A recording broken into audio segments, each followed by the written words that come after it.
வானதி உண்மையாலுமே ரொம்ப நல்ல பொண்ணு. பாண்டியனுக்கு ஏத்த ஜோடி வானதி தான் அப்படின்னு யாரெல்லாம் நினைக்கிறீங்களோ அவங்க எல்லாரும் மறக்காம இந்த ஸ்டோரிக்கு ஒரு லைக் பண்ணிட்டு பாருங்க. வானதி பீச்ல உட்காந்து பாண்டியன் மனசுல நான் தான் இருக்கேன், அவரு நம்ம மேல ரொம்ப அன்பு வச்சிருக்காரு அப்படின்ற விஷயம் தெரிஞ்சதும் தலைக்கால் புரியாம அலையிறாங்க. அப்பா, இவருக்கு என் மேல இம்புட்டு பாசமா அப்படின்னு உயிரை கூட கொடுக்க தயங்க மாட்டாங்க. அதனால இங்க பாருமா, சேரன் அண்ணாக்கு கல்யாணம் ஆகட்டும், அதுக்கப்புறமா நீயும் நானும் கல்யாணம் பண்ணிக்கலாம், அது வரைக்கும் நீ ஹாஸ்டல்ல இருக்கையா அப்படின்னு சொல்றாங்க. இங்க பாரு, உனக்கு கஷ்டத்தை கொடுத்து நான் ஹாஸ்டல்ல இருக்க விரும்பல, இருக்குது எங்க வீடு, அந்த வீட்டுல போயிருக்கேன், நீ ஒண்ணு கவலைப்படாத அப்படின்னு சொல்றாங்க.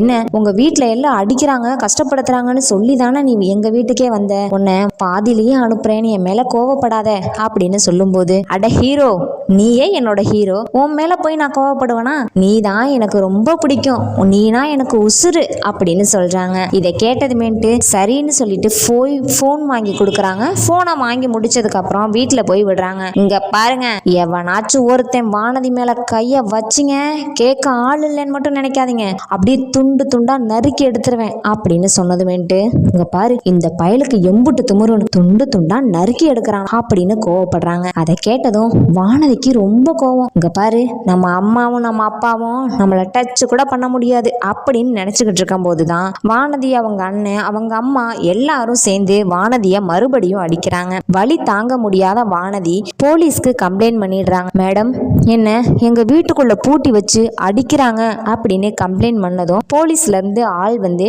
வானதி வீட்டை தட்டுறாங்க. உடனே அவங்க அம்மா திறக்கிறாங்க. திறந்ததுமேட்டு, இங்க பாருங்க, இங்க வானதிங்கிறது யாரு அப்படின்னு சொன்னதும், வாங்க வாங்க, அவ உள்ளதான் இருக்கிறா அப்படின்னு சொல்லி கூப்பிட்டு கதவை தட்டி நான் போலீஸ் வந்திருக்கேன்னதும் ஓபன் பண்றாங்க. யாருமா எங்க கம்ப்ளைண்ட் பண்ணது? நான் தான் மேடம், எங்க வீட்டுல என்ன ரொம்ப கஷ்டப்படுத்துறாங்க, அடின்னு அடிக்கிறாங்க, இங்க பாருங்க தழும்பெல்லாம் அப்படின்னு காட்டினதுமே, என்னம்மா 18 வயசு தாண்டின புள்ளைய லவ் பண்ண கூடாதுன்னு சொல்லிட்டு அடின்னு அடிச்சு கஷ்டப்படுத்துறீங்களா, இப்படி எல்லாம் பண்ணிக்கிட்டு இருந்தீங்கன்னா பெத்தவங்க உங்க மேலேயே கேஸ் போட வேண்டி வரும் அப்படின்னு சொன்னதுமேட்டு, அடி ஆத்தி, உன்னை பெத்ததுக்கு ரொம்ப நல்ல பேர் எடுத்து கொடுத்துட்டடி, இவ்வளோ பெரிய பேரா, நான் என் வாழ்நாள்ல மறக்க முடியாத அளவுக்கு பேர் எடுத்து கொடுத்துருக்கேன், பிள்ளைய பெத்தா இப்படி ஒரு பிள்ளைய பெக்கணும், இல்லைன்னா அமைதியா இருக்கணும்னு சொல்லுவாங்களே, அது மாதிரி நான் உன்னை பெத்ததுக்கு சும்மாவே இருந்திருக்கலாம் அப்படின்னு சொல்றாங்க.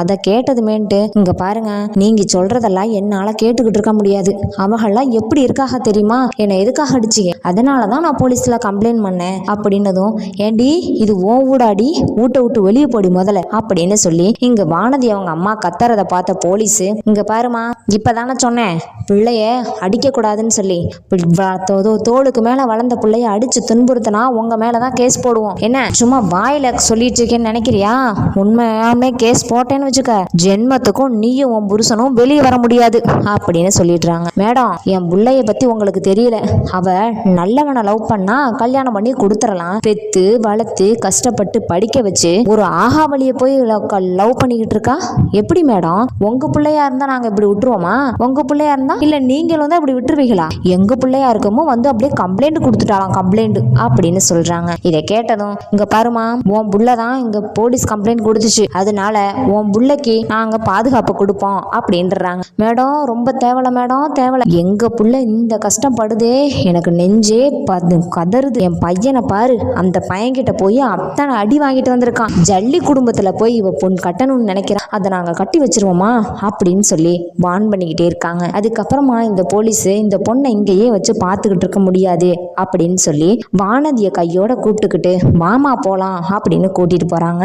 வானதியும் சொல்லுங்க மேடம் அப்படின்னு சொல்லிட்டு அவங்க பின்னாடியே நடந்து போறாங்க.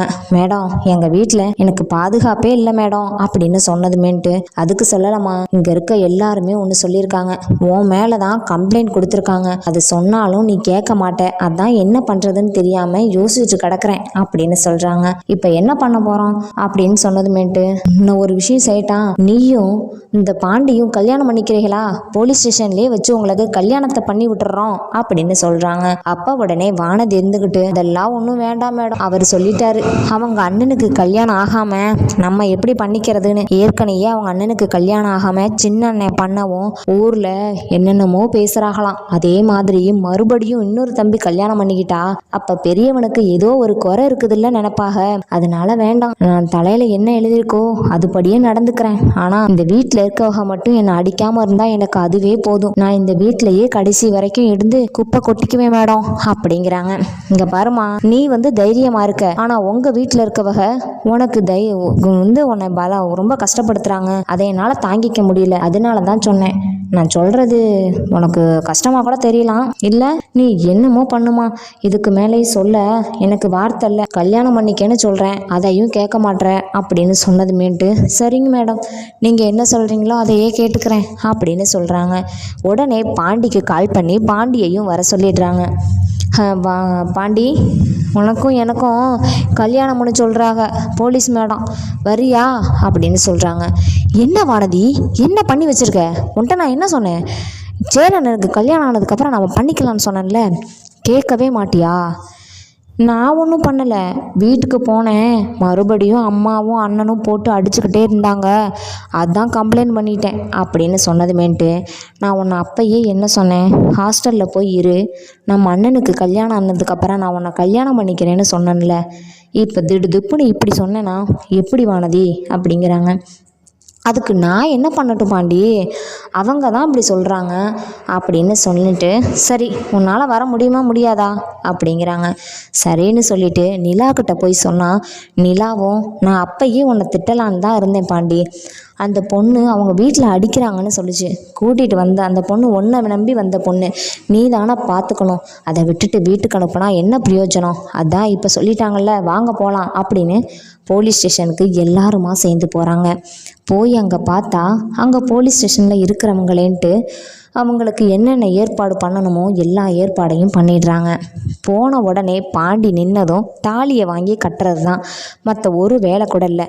அதுக்கப்புறமா அந்த போலீஸு பாண்டியை பார்த்ததும், இந்த பையனா, இந்த பையன் ரொம்ப நல்லவன் தாம்மா, உங்களுக்கு தெரியுது மேடம், எங்கள் வீட்டு ஆளுகளுக்கு தெரியல, சொன்னாலும் கேட்டுக்க மாட்டேங்கிறாங்க, எனக்கு பாண்டினா ரொம்ப உசுறு, பாண்டி மாதிரி ஒரு ஆளை பார்க்கவே முடியாது மேடம், ஆனால் அவங்க என்னடானா அதை எதுவுமே காதில் வாங்கிக்க மாட்டாங்க, அவங்க என்ன சொல்கிறத அதை கெட்டு தான் கேட்கணும்னு நினைப்பாங்க அப்படின்னு சொன்னதும், இங்கே பாருப்பா பாண்டி, இந்த பொண்ணு உன் மேலே உசுரையே வச்சிருக்கு, அதனால் இந்த பொண்ணை நீ கல்யாணம் பண்ணிக்கிறியா அப்படின்றாங்க.